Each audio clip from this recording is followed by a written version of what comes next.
Hi friends, చాలా ఈజీగా neck piping ఎలా వేయాలి ఈ వీడియోలో చూద్దామండి. అయితే ఫస్ట్ క్రాస్ పీస్ అయితే తీసుకోవాలండి మనం పైపింగ్ వేసుకోవడానికి. అప్పుడు నెక్ షేప్ అనేది పర్ఫెక్ట్గా వస్తుంది అనమాట. 1 ఇంచ్ వెడల్పు తీసుకోవాలి. 1 ఇంచ్ లేదా 1.5 ఇంచ్ వెడల్పు తీసుకుంటే సరిపోతుంది. మనకి ఎక్స్ట్రా ఉంటే తర్వాత కట్ చేసుకోవచ్చు. చూసాక ఇది వచ్చేసి ఇంచున్నర కంటే తక్కువ ఉంది. ఈ వెడల్పు అయితే సరిపోతుంది. అలాగే పైపింగ్ థ్రెడ్ 0 థ్రెడ్ అయితే తీసుకోవాలి.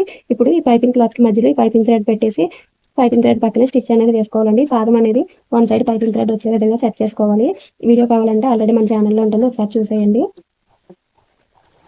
ఫస్ట్ అయితే మనం ఇలాగ పైపింగ్ థ్రెడ్ పక్కన స్టిచ్ అనేది వేసుకోవాలన్నమాట. ఇలాగ పావించి ఖర్చు ఉండేలాగా క్లాత్ అనేది ఫోల్డ్ చేసుకోవాలండి. ఇలా వేసుకోవడం వల్ల మనకి ఇది ఇన్విజిబుల్ పైపింగ్ గా వాడుకోవడానికి బాగుంటుంది. నార్మల్ పైపింగ్ వేసుకోవడానికి కూడా బాగుంటుంది అనమాట. అదే మనం సెంటర్ పెట్టి స్టిచ్ చేసుకుంటే ఓన్లీ ఇన్విజిబుల్ పైపింగ్ వేసుకోవడానికి యూజ్ అవుతుంది అనమాట. ఎప్పుడైనా మనం పైపింగ్ రెడీ చేసుకున్నప్పుడు ఇలాగ ఒక పక్కకి స్టిచ్ చేసుకున్నామంటే ఇన్విజిబుల్ పైపింగ్ గా యూజ్ చేసుకోవడానికి బాగుంటుంది. నార్మల్ పైపింగ్ గా యూజ్ చేసుకోవడానికి అయితే బాగుంటుంది. ఇలా పైపింగ్ థ్రెడ్ పక్కన స్టిచ్ అనేది వేసుకోవాలి. నేను ఇక్కడ పైపింగ్ థ్రెడ్ అనేది నాకు ఎంతవరకు కావాలో అంతవరకు తీసుకున్నాను. నెక్కి సరిపడా పైపింగ్ థ్రెడ్ అయితే తీసుకుని పోతుందండి. ఈ విధంగా స్టిచ్ చేసాం కదా. ఇప్పుడు వచ్చేసి మనం ఈ క్లాత్ అనేది నెక్ కి జాయిన్ చేసుకోవాలి. మనం ఖర్చు అనేది ఇటువైపు ఉంది కదా, రైట్ సైడ్ ఇదనమాట. ఈ right side blouse right side పైకి ఉండేలా పెట్టుకోవాలి. పైపింగ్ రైట్ సైడ్ కూడా పైకి పెట్టుకుని 1/2 ఇంచ్ బయట వైపు ఉంచేసి స్టిచ్చింగ్ అనేది వేసుకోవాలి. మనం ఇక్కడ ఖర్చు అనేది 1/4 ఇంచ్ ఉండేలా పెట్టాలండి. ఈ విధంగా వేసుకుంటే మనకి పైపింగ్ చాలా నీట్ గా వస్తుందండి. పైపింగ్ చాలా రకాలుగా వేసుకోవచ్చు అనమాట. అందులో ఈ మెథడ్ ఒకటి,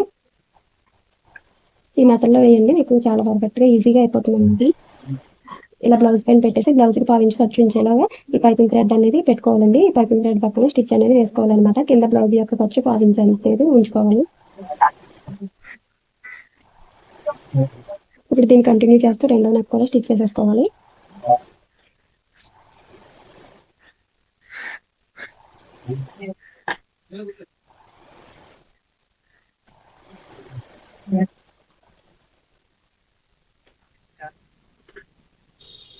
ఇక్కడ చూసారు కదా, ఖర్చు అనేది 1/4 ఇంచ్ ఉంది. ఇక్కడ రౌండ్ తిరిగే చోట మనం చిన్న కట్స్ పెట్టుకుంటే నెక్ అనేది ఈజీగా టర్న్ అవుతుందండి.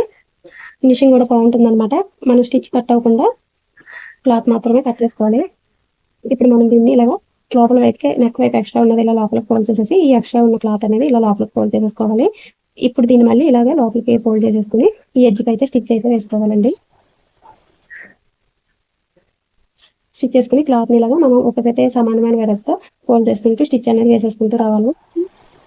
ఇలా స్టిచ్ చేస్తే మనకి లోపల వైపు ఖర్చు అనేది సమానంగా ఉంటుందండి. స్టిచ్ కూడా సమానంగా వస్తుందండి.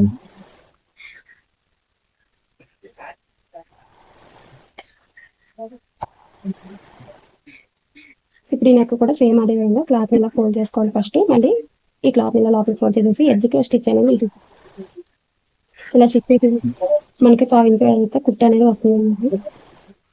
సమానంగా చూడడానికి కూడా బాగుంటుంది.